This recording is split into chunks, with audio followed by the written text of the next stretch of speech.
everybody? It's your boy King Crowder back again with another edition of History You May Not Know and Things That Are Not Taught in Detail for Sure.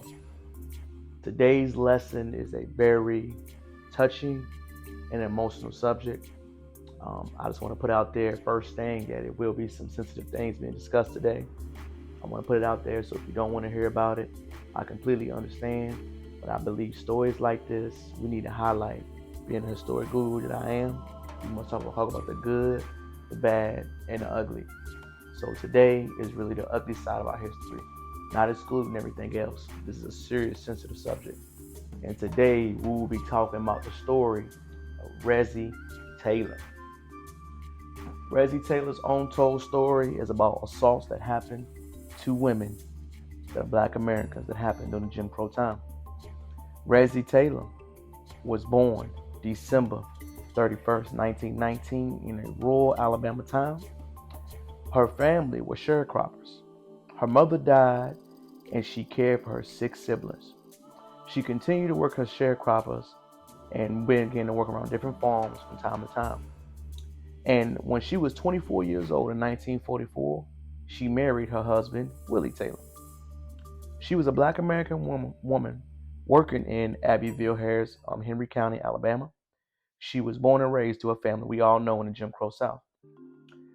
One thing that nobody talked about is that on September 3rd, 1944, Miss Taylor was kidnapped while leaving church and she was sexually assaulted, gang, you know the word, by almost 6 white males. Despite her running to authorities and talking to different people professing about her crime, she had to go to 2 good grand juries, y'all, and they declined to indict the men. No charges were ever brought against her assailants. It took all the way to 2011 for the state of Alabama to offer an apology. The one thing that was truly shocking about this story is that it took almost nationwide protests and activism among Black Americans in the community to provide some type of details and stories about it. While Mrs. Taylor did not get the just due and got a halfway apology later in life, what she did is that she began to put work and different art forms together to talk about these horrific stories that happened all around the Jim Crow South. She was one that spoke up about the situation. What about the thousands and other hundreds of Recy Taylors that have happened in the South? We must understand that this story was being told, and Recy Taylor was the one that was not scared to do so. One of the people that Recy Taylor was talking about was landowners, wealthy assailants, and people who constantly berated young Black American women at this time. Taylor's kidnap was immediately reported, and she did to the police. She identified the man by name, first-hand account, and she pinned the act on David Dillon York, Billy, Herbert, Luther, Joe, and Robert. All of these witnesses were eye counts. They had multiple reports. People could identify the cars, the vehicles, where they were in town.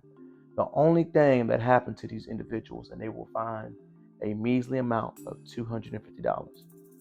The NAACP, political outrage, and multiple incidents had to happen due to the situation happening. Mass unrest occurred all over the state of Alabama. You must understand that when this happened to Miss Taylor spoke, she received numerous rounds of death threats, and her family was not allowed to go out the dark. She was punished for speaking up about a sexual assault that happened to her while she was gone. You must understand that the court system did not even want to guard Taylor's house. They had nuisance in front of their house. They had burning of crosses, and organizations were going against what she found. The sad part that was truly unbearable around this time is that we all know about the other civil rights acts that was going on. We must understand that Taylor's situation was kind of swept under the rug. The investigation post found out that the government sparked an investigation on the Sheriff County, and we understood that the mass false claims, ideologies, and underrepresentation were all around. The department had to be swept out because they had a virulent disease, as the one political leader called it. They interviewed the assault victims, and 7 of the ones admitted to sexually assaulting Ms. Taylor, but they argued that she was a streetwalker and a willing participant. You must also remember this lady was married with children, and her assailants had nothing to do and never had a day in court. Miss Taylor is an avatar for most women around this time that happened in this court case. There are multiple stories, books, journals, and ideologies talked about these horrific crimes that have still not been given their proper just due that happened in Jim Crow South. We must understand that there was oppression in different parts of this country in multiple layers. We mostly only hear about one part that we're taught and educated about. We are never taught on the horrific acts that happen all around. The sad thing that happened to Miss Taylor is that she died in a nursing home at the age of 97 in the same towns of Abbeville, Alabama. She passed away just 20 days after her film was released. She was buried next to her daughter near the New Mount Baptist Zion Church that she was coming from that night. These stories right here are very touching and moving, but it's part of our American history that we should definitely talk about and touch. It is an extremely sensitive topic, but the Recy Taylor story really rings bells in the current society and for future society. It's your boy King Crowder checking back out again with another historical relevant information that highlights this country, the good, bad, and the ugly. Hopefully you learned something today. This information was extremely helpful.